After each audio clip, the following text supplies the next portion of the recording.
Sabi yan, so gayon din naman, gayon din si Kristo, ating dakilang saserdote, hindi naman rin siya hindi niya pinroclaim kanya sarili, ako dakilang saserdote. Kundi, kung sino yung pumili sa mga Levita, yun rin ang pumili sa ating Panginoong Jesucristo. Sabi, gaya din ni Jesus, ni Kristo man, ay hindi nagmapuri sa kanyang sarili o nag-proclaim sa kanyang sarili upang maging dakilang saserdote, kundi yung sa kanya ay nagsabi, alam natin ang Diyos yun, ikaw ay aking anak, ikaw ay aking naging anak ngayon. So, napag-aralan natin itong phrase na ito, no? Ikaw ay aking anak, ikaw ay naging anak ngayon. Ito po ay kinuha doon sa Psalm 2, na kung saan ang pinaka-context nito, ikaw ay gagawin kong hari. Okay. At ang sumusulat ng Hebrew, sabi, kung sino yung naglagay sa kanya bilang hari, siya rin ang naglagay sa kanya bilang ano? Bilang high priest.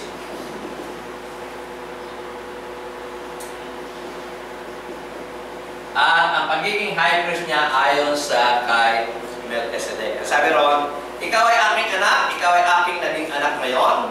Gaya rin naman ang sinabi niya sa ibang dako, matapos niya sabihin niyo sa Psalm, ay sinabi, ikaw ay saserdote magpakailanman ayon sa pagkasaserdote ni Melchizedek. So itong ating Panginoong Kristo, na kung saan ay tinalaga ng Diyos bilang hari, ay itinalaga rin ng Diyos bilang saserdote ayon sa pagkasaserdote ni Melchizedek. So, itong mga Levita ay naging saserdote ayon sa kagustuhan ng Diyos. Sila, ang Diyos mismo ang nagtalaga sa kanila, at sila ay yung naglilingkod sa templo. Kung sino yung nagtalaga sa mga Levita, yun rin yung Diyos na nagtalaga sa ating Panginoong Kristo bilang hari at bilang dakilang saserdote. Ayon, binigyan ng pansin nyo, binigyan din yun, ayon sa pagkasaserdote ni Melchizedek. So, ibig sabihin, yung kung titignan natin sa timeline, yung mga Levita, naging saserdote sa panahon ni Moses. Dito umiral yung mga Levites upang maglingkod sa Diyos. Okay? Pero itong ating Panginoong Kristo, si Christ, siya ay naglilingkod ngayon bilang dakilang saserdote, pero ang kanyang pagiging dakilang saserdote hindi ayon sa mga Levita, kundi ayon kay Melchizedek. At si Melchizedek umiral bago pa umiral yung mga Levita. Itong Melchizedek na ito ay katemporary ito ni Abraham. Okay? At hindi naalis ito. Bagamat mayroong mga Levita na naglilingkod, ang Melchizedek na ito hindi naalis sa pagiging dakilang saserdote. Pagdating dito, nag-coexist sila. Okay, makita natin yan paglawig natin ang pagbasa sa banal na kasulatan. So, sa Hebrews chapter 5, verse 7 to 9, sa ating ang Biblia, makita natin, sabi po rito, na siya sa mga araw ng kanyang laman, ating Panginoong Kristo ang tinutukoy, na pinili ng Diyos na maging dakilang saserdote, ang sabi niya, na siya sa mga araw ng kanyang laman. Yung iba, hindi napapansin niya nalalagtawan yung salitang niyo. Ibig sabihin, may panahon na hindi siya nasa laman. Ibig sabihin, siya ay nagkatawang tao.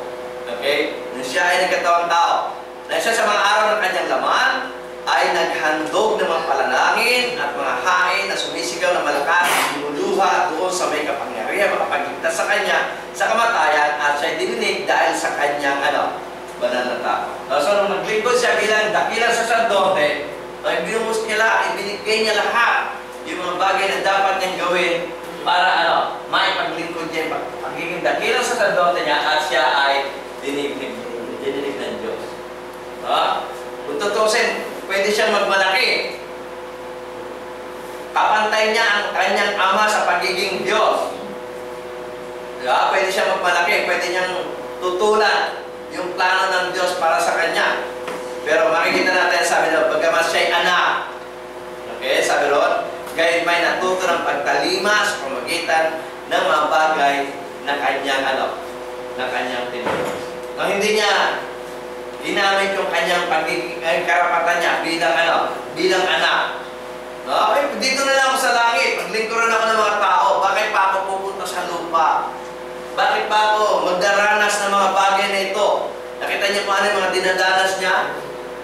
Sa tindi na kanyang mga takot, napapasigaw siya. Sa tindi na kanyang takot, napapaiyak siya. Napapaluha siya.